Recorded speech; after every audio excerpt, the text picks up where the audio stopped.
Terlebih lagi yang berceramah, jangan kau hanya sampai menyampaikan ayat saja. Hai Abdul Samad, apakah kau yang bicara itu hatimu sudah hidup? Senantiasa merasakan diri, aku orang paling hina, aku orang paling kotor, ditempelkan kening ke lantai di tempat yang diinjak tapak kaki, mengatakan bahwa aku bukan siapa-siapa. Umur diberikan Allah 40, 60, 70. Berapa yang kupakai untuk menolong agama Allah? Berapa yang kupakai untuk mengingat Allah? Mata, tangan, telinga, kaki akan diminta tanggung jawab di hadapan Allah. Dulu dibangga-banggakan, dihormati, dimuliakan. Yang kami muliakan Al-Mukarram, Al-Ustadz. Tapi pada saat tiba masanya, yang kita bawa tak lain tak bukan innallaha la yanzuru ila ajsamikum. Allah tak menengok badan, fisik, bentuk tubuh, baju. Ini sampulnya saja. Wala ila suwarikum. Allah tak menengok rupa, wajah. Walakin yanzuru ila qulub. Hati kamu yang bersih itulah yang kau bawa menghadap Allah Subhanahu wa taala. Yauma la yanfa'u malun, harta tak berguna. Wala banun, anak tak bisa menolong. Harta tak berguna, anak tak mampu menolong. Illa man atallah, kecuali orang yang datang menghadap Allah biqalbin salim, dengan hati yang bersih, hati yang tulus, hati yang memercikkan cahaya iman, hati yang bersih dari hasad, busuk hati, sum'ah, riya, takabbur. Itulah yang menolong di hadapan Allah Subhanahu wa taala. Apa kata Imam Ali radhiyallahu an? An-nasu niyam. Semua manusia waktu hidup itu tidur. Bapak tidur, ibu tidur, saya tidur. Semua orang waktu hidup itu tidur. Falamma matu, ketika dia mati, disitulah dia baru terjaga dari tidur panjang. Saat Israel mencabut nyawa, ditarikkan adalah satu centapan yang kuat. Disitulah kita baru terjaga dari tidur panjang. Betapa aku meninggalkan salat, betapa aku tak berzakat, betapa dulu kekuasaan. Aku lulus umur 30, pensiun 58, 28 tahun apapun tak pernah kubuat untuk agama. Sibuk membesarkan anak, sibuk mengurus warisan. Anak pun tak ingat dengan kita karena kita lupa menanamkan pendidikan agama di dalam otak kepalanya. Harta yang banyak tak sempat menolong agama Allah. Anak tunggal semata wayang tak sempat dididik agama. Istri meninggalkan dalam keadaan stres susah hatinya karena dia tak diajarkan sabar menerima ridha ketetapan takdir Allah. Dan paling celaka, tak pernah anggota tubuh ini dipakai untuk berzikir, muhasabah, mengingat Allah. Tak pernah mata dipakai menengok Quran, kitab suci Allah. Tak pernah dipakai hati merenung sejenak. Apa yang akan kubawa mati menghadap Allah Subhanahu wa ta'ala. Abdul Samad dari dalam tanah naik ke atas tanah, ceramah, masuk balik ke dalam tanah. Yang kau bawa apa? Baju koko tinggal, peci tinggal, pakaian kehormatan tinggal. Yang kau bawa kain tidak berjahit, disobek, kerak. Itu yang akan menyampul kulitmu yang selama ini kau dimandikan, dibersihkan oleh ibumu dulu 60 tahun yang lalu. Sampai masanya kau lupa kapan kau dimandikan dulu. Sekarang ruh melihat, disebut dia ruh karena dia raha ya ruhu ruh, seperti aroma semerbak yang datang pergi hinggap. Ruh sampai masanya dia datang masuk ke dalam jasad. Ruh sampai masanya dia pergi meninggalkan jasad.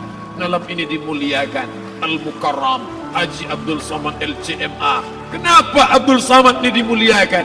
Karena ruh hinggap sejenak sebentar. Sampai masanya besok pagi dia ruh keluar dari dalam tubuh ini. Anak yang katanya ayahku sayang, istri katanya kaulah abang.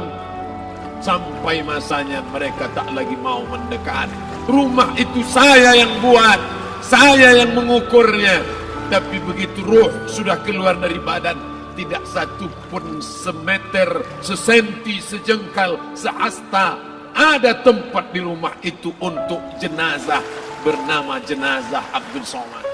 Mana kawan, sahabat, andai tolan, anak menantu, teman sekantor, semuanya pergi meninggalkan. Yang tetap dibawa, kalau pernah kaki melangkah sholat berjamaah di masjid, kalau pernah tangan mengusap kepala anak yatim, kalau pernah tangan mengucap subhanallah.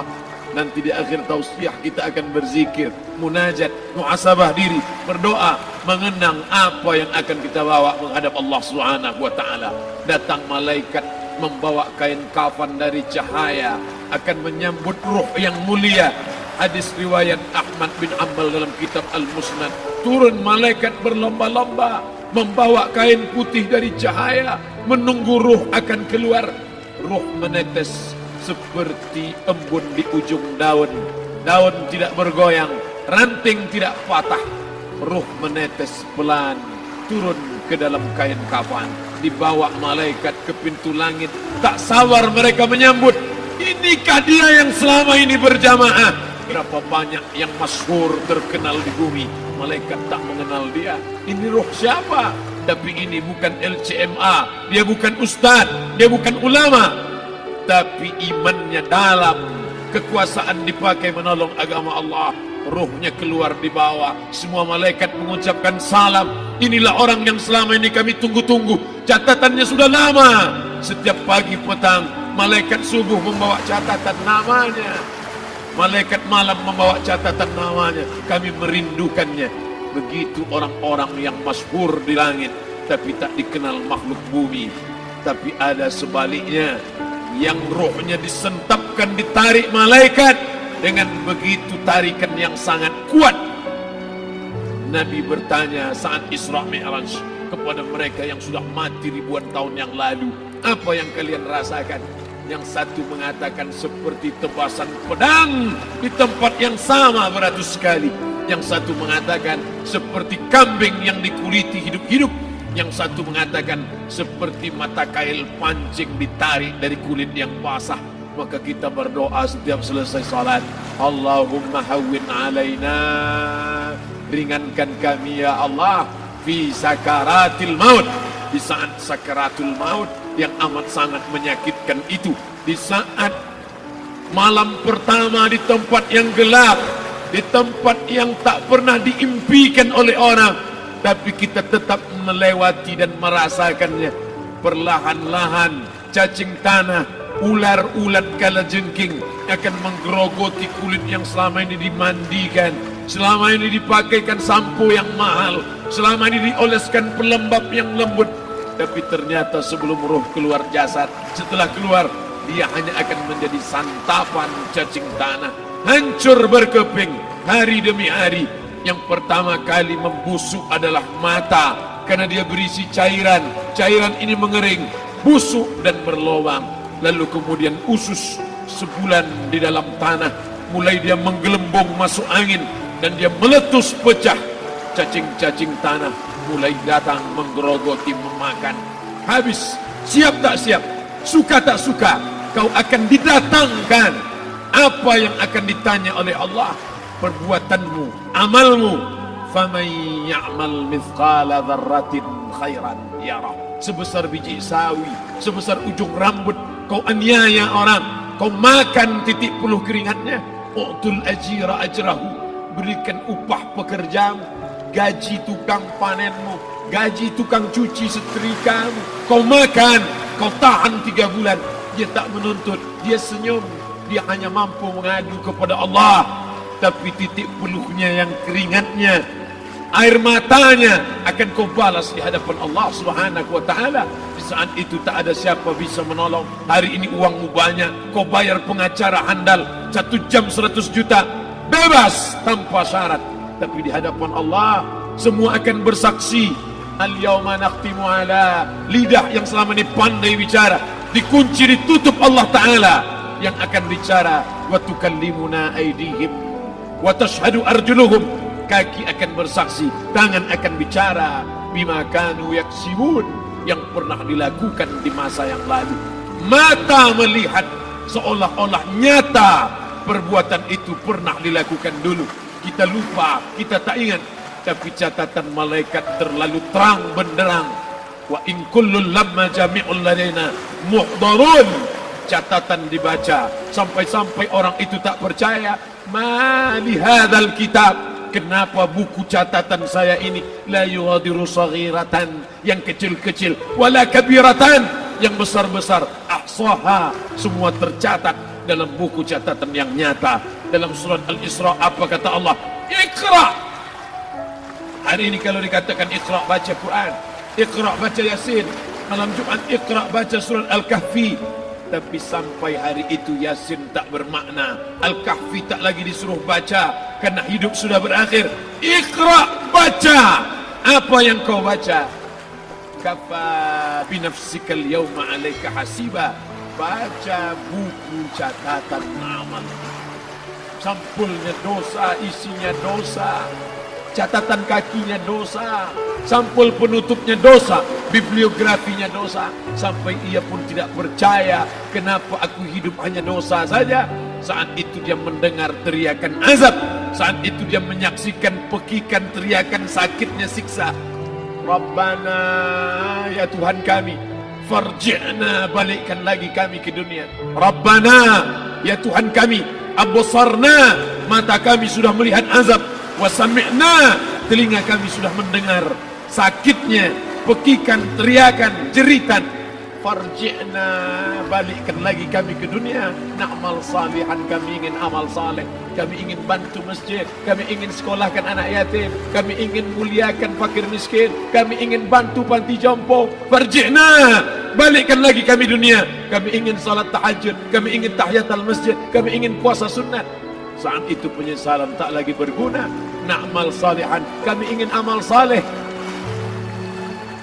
Andai kau beri kami tenggat waktu ya Allah, laula akhartani, kalau kau beri aku waktu, ila ajalin qarib, aku tak minta hidup 1000 tahun, ila ajalin qarib, sebentar saja kau hidupkan aku ya Allah. Di situ orang baru tahu apa yang pernah dilakukan dulu, yang di masa lalu tak ada cara lain kecuali malam ini kita bertaubat, taubat nasuha, mandi, solat sunat taubat. Ma min muslimin yuznibu dzamban, ada orang silap, khilaf, buat dosa, salah. Siapa yang tak pernah salah? Sedangkan datuk moyang kita Adam pun salah, tapi dia mengetahui, sadar salahnya. Dia berdoa, Rabbana zalamna anfusana, kami sudah menzalimi diri kami. Wa illam taghfir lana, kalau kau tidak mengampuni kami, wa tarhamna, kalau kau tidak merahmati kami, lanakunanna minal khasirin, kami termasuk orang yang rugi ya Allah. Maka malam ini kita bermunajat kepada Allah, berdoa, mengenang masa lalu, bergelimang dosa, besok tak akan kita ulang. Kita minta ampun kepada Allah Subhanahu wa taala. Astaghfirullahalazim. Astaghfirullahalazim. Astaghfirullahalazim.